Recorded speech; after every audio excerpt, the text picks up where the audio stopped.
Period poverty is the financial hardship that many women face in an attempt to buy period products. The women affected by period poverty struggle to afford menstruation products such as tampons, pads, and Diva cups. In a study done by the Journal of the Community Practitioners and Health Visitors Association, they found that 15% of women struggled to afford period products, and 12% of these women had to use makeshift products such as toilet paper for sanitary products. Women can lose up to 170 milliliters of fluid during their period, and items like paper towels and toilet paper are not equipped to handle this much liquid, according to sources such as Menstrual Matter. This causes women to use items like towels and rags, which may not be sanitary and can introduce risks like HPV. Many of the women struggling with sanitation products are homeless or facing serious financial hardship. This means it can be difficult for them to find ways to properly sanitize the products they use, such as rags and towels. Not only this, but it also takes the sanitary product Diva cups out of the question, as many women do not have access to the proper equipment to sanitize them. Menstruation products are taxed in 37 states as they are not considered a necessity.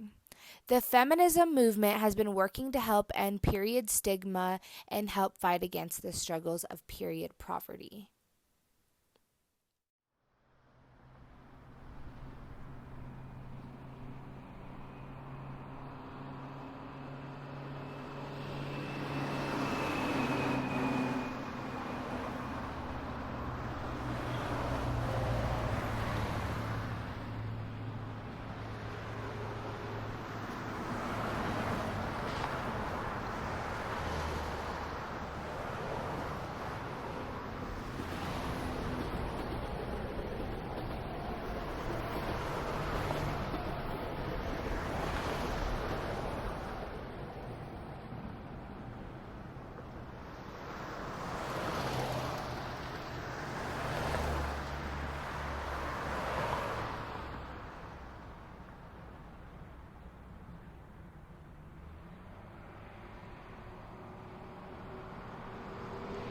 When I was 16.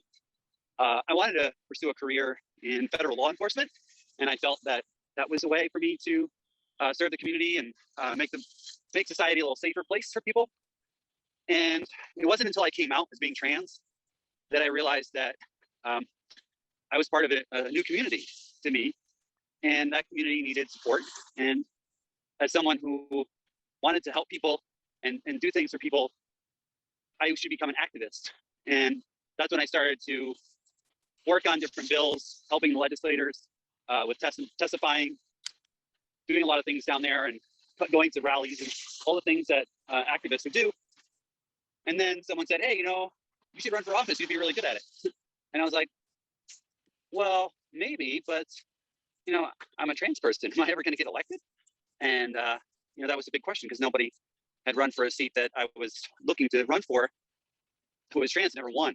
So I was a little skeptical, but decided to do it when I saw one of my colleagues in Virginia win her election.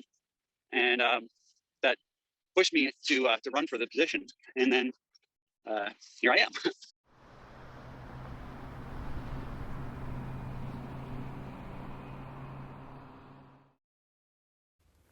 Our interview with Brianna reminded us of what we read in Dugin's leadership theory.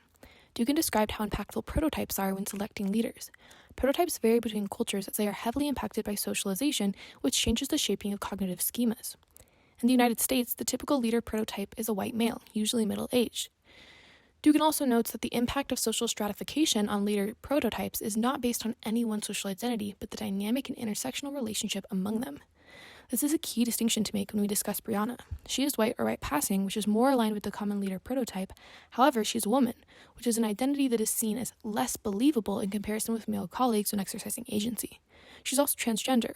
Both of these elements of her identity make her less likely to be selected for leadership or job positions, even though she's white or white passing. There's not just one part of her identity that defines her, it is the dynamics between them. As Brianna describes her struggles when applying for jobs and making changes on the House floor while answering a question regarding possible discrimination, she says, the bill I just passed on third reading today was to form a kidney disease task force.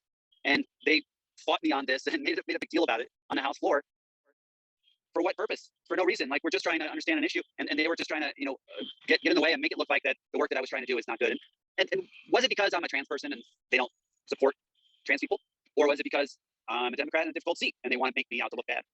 Will they ever admit what the reason was? Probably not. But I think it's probably a combination of those two things.